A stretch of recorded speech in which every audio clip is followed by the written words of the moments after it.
Até onde vai a maldade do ser humano? Sentir prazer em ver as pessoas sofrendo, torturando alguém tão próximo como a própria filha? Hoje vou te contar o caso de Lauren Cavanaugh, a garotinha do armário. Meu nome é Gabriel e esse é o Vale dos Mistérios. Estamos em 1992. Pelas minhas contas, mais ou menos em novembro. Barbara Callahan, uma jovem de 21 anos, está grávida, mas não sabe quem é o pai, e muito menos se quer manter a criança. Ela então conhece Bill e Sabrina Cavanaugh, que por coincidência estavam pensando na possibilidade de adotar um bebê. Foi então que decidiram. Sabrina iria adotar a criança que Bárbara estava gerando, e a partir daí ela passa a acompanhar Bárbara em todas as consultas ao decorrer dos meses. Chegou abril de 1993. Bárbara Callahan entra em trabalho de parto, e lá está Sabrina, segurando a mão da mulher durante todo o processo enquanto ela grita desesperadamente, expressando a sua dor. Até que, para a felicidade dos Cavanaugh, nasce uma linda garotinha, que eles já tinham decidido que iria se chamar Lauren. Horas mais tarde, Sabrina até pergunta para Bárbara se ela não queria segurar a criança, mas Bárbara diz que não, se vira e sai do seu quarto vestindo uma bata. 8 meses se passaram. Tudo parecia estar indo perfeitamente bem para os Cavanaugh, até que um dia o telefone toca. Era o advogado de Bárbara. Ela estava querendo a garotinha de volta. Iniciou-se então uma batalha na justiça que durou cerca de 1 ano. Durante esse período, Bárbara se casa com um homem chamado Kenneth Atkinson e passa a se chamar Barbara Atkinson.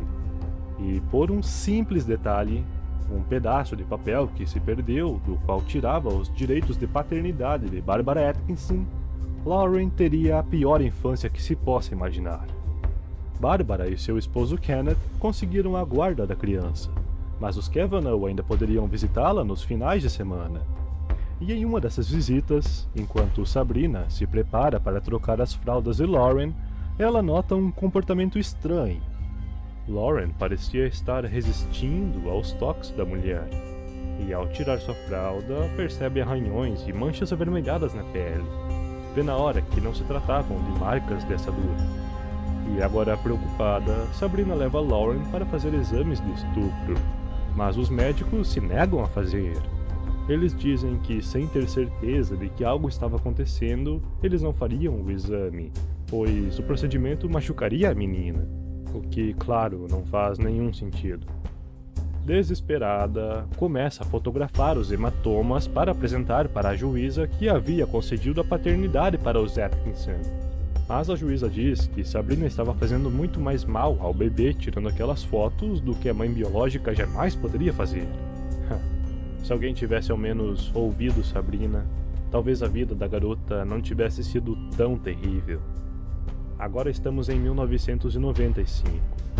Os Cavanaugh perdem de vez a guarda da criança. E sem muito o que fazer, mesmo suspeitando dos abusos, Sabrina larga Lauren nos braços dos Atkinson e dá um beijo na testa da garota. Entrega também um papel com um número escrito. Diz que se mudarem de ideia, poderiam ligar mesmo que fosse a cobrar. Não importa onde estivessem, ela iria buscá-la. A partir daí, a vida da garota se tornaria um verdadeiro inferno. Barbara Atkinson tinha mais 5 filhos em casa, que também sofreram abusos do casal.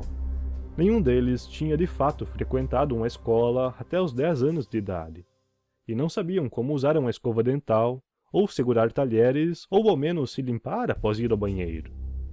Mas nenhuma dessas coisas se compara com o que Lauren sofreu durante a sua infância. Os abusos começaram com palmadas, nada muito além do que alguns pais dão em seus filhos, mas foi ficando cada vez mais intenso. Quando Lauren tinha 3 anos, o seu padrasto amarrava suas pernas e as suas mãos atrás das costas e a jogava em um canto da casa, que ficou conhecido como O Buraco. E logo se mudaram de Waxahachie, onde moravam, para Hutchins, no condado de Dallas, em um trailer onde ficaram morando pelos próximos anos. Já Lauren não ficou apenas no trailer, como nunca saiu dele. A garotinha passou sua infância toda praticamente morando dentro de um armário, nua, apenas com um cobertor fino como agasalho. O armário não era muito grande, Media cerca de 1,20 m de largura por 2,70 m de profundidade. E lá foi sua casa. Não importava se ela estivesse com vontade de ir ao banheiro ou com fome, aqueles monstros não a deixavam sair. A não ser, é claro, quando decidiam abusar da pobre menina. O casal colocava a música country em alto volume para abafar os gritos da garotinha, e então apagavam cigarros na sua pele, a batiam e a abusavam sexualmente. Mesmo com a música alta, a sua irmã mais velha, Blake Stroll, escutava os gritos vindos do quarto. Mas ela também era apenas uma garotinha, não fazia ideia do que estava acontecendo. Só foi entender anos mais tarde de que se tratavam de maus tratos à irmã. E depois de satisfeitos, eles trancavam Lauren novamente no armário. Ela fazia suas necessidades lá mesmo, e comia tudo o que pudesse encontrar. O casal a chamava de seu pequeno segredo. Escutava seus irmãos correndo e brincando, mas nunca teve a chance de participar. O que a fez aguentar tanto tempo foi um mecanismo de defesa chamado dissociação, onde a pessoa viaja para longe dos problemas. Havia uma luz que passava por debaixo da porta do armário, e quando Lauren olhava para esse fecho, ela se teleportava para outro lugar, longe de tudo aquilo. A garota denominou esse vão por onde a luz passava como escotilha de fuga. A menina conta que uma vez Bárbara colocou um prato de macarrão na sua frente e disse que ela poderia mastigar, mas que não poderia engolir. Essa mulher tinha prazer em ver a menina sofrer. Chegou até a afogar enquanto dava banho. E como se não bastasse apenas abusar de Lauren, eles também vendiam a garota para pedófilos. E um dos clientes regulares usava uma máscara de palhaço do filme de terror Candyman, o que fez Lauren temer o Halloween anos mais tarde. Certo dia, Kenneth Atkinson estava sozinho em casa com as crianças e decidiu chamar a sua vizinha Ginny Rivers. Disse que tinha algo para mostrar para ela e a levou para dentro do seu trailer. A levou para o quarto onde estava o armário e abriu a porta na sua frente. A mulher não soube dizer se aquilo que ela estava vendo era um ser humano. Conforme as suas palavras, ela achou que era um monstrinho. Ficou assustada e em choque, e por esse motivo, acabou não fazendo nada na hora. E então Kenneth fechou a porta do armário. Rivers estava com um monte de perguntas. Por que ela estava nua? Eles ao menos a alimentavam? A resposta do homem foi: eu faço quando Bárbara me permite.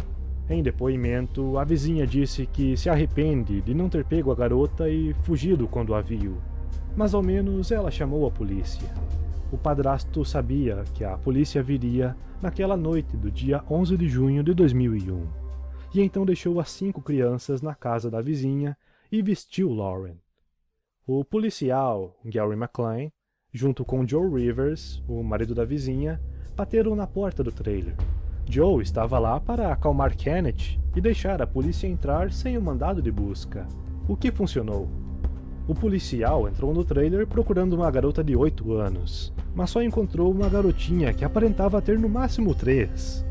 Ela estava sentada comendo um prato de espaguete. Gary então se aproximou e disse que cuidaria da menina. Recebeu um sorriso como resposta. Logo a ambulância chegou e Lauren foi levada para o Centro Médico Infantil de Dallas. Mas por que o padrasto iria revelar esse segredo para alguém? Ele sabia que isso lhe traria fortes consequências? Talvez ele ainda tivesse um pingo de consciência. Ou talvez para se vingar da sua esposa que o traía com homens que conhecia na internet.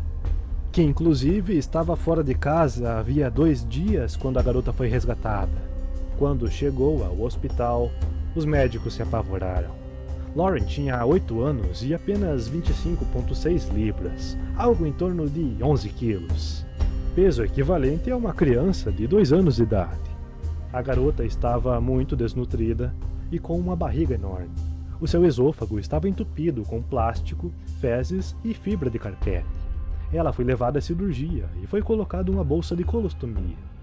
A sua situação não era nada boa. Seus órgãos já estavam querendo parar de funcionar. Talvez ela não tivesse aguentado muito mais tempo se não tivesse sido resgatada. Mas o pior foram as suas partes íntimas. A sua vagina e o seu ânus não estavam separados como deveriam. Estavam saindo por uma única abertura. Porém, felizmente, após passar por cirurgias de reconstrução e ser tratada com métodos de alimentação desenvolvida para as vítimas do Holocausto, ela entrou em estado estável. E a partir daí, passou a se recuperar. A mãe biológica e o marido foram sentenciados à prisão perpétua, porém elegíveis à liberdade condicional em 2031. Os Kavanaugh recuperaram sua guarda e passaram a cuidar da filha que haviam perdido 6 anos atrás. Claro que não seria fácil passar por toda aquela reabilitação. Lauren perdeu cerca de 1 milhão de lições que se aprende na infância, como confiar, trocar carinho e lidar com decepções. As expectativas dos médicos eram de que Lauren teria um futuro sombrio, trilhando o caminho das drogas e dos crimes e acabando falecendo precocemente. Mas será que foi isso mesmo que aconteceu? Naturalmente, a garota passou por diversos acompanhamentos com terapeutas. Durante as sessões com a especialista em ludoterapia com crianças, Sondra Mahoney, Lauren demonstrou em bonecos o que o seu padrasto fazia com ela. Colocou todo o seu punho onde vocês podem imaginar, bateu diversas vezes entre as pernas da boneca e então mais tarde, se referindo à boneca como pai mau, a jogou contra a parede e a pisoteou. Aos 8 anos, ela nunca havia pisado na grama e achou uma sensação muito estranha.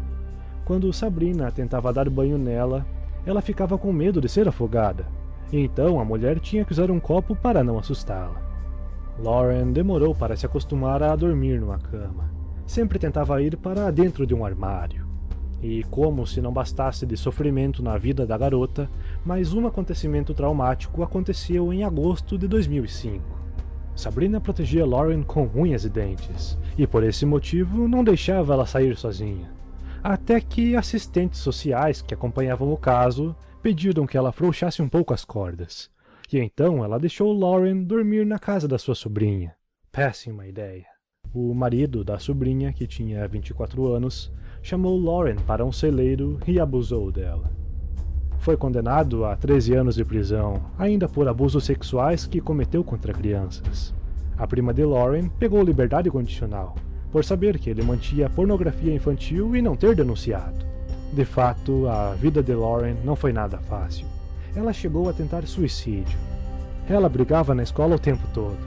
Então Sabrina teve que a colocar em uma escola especial, com outras crianças que também sofreram abusos. Se formou no ensino médio aos 20 anos.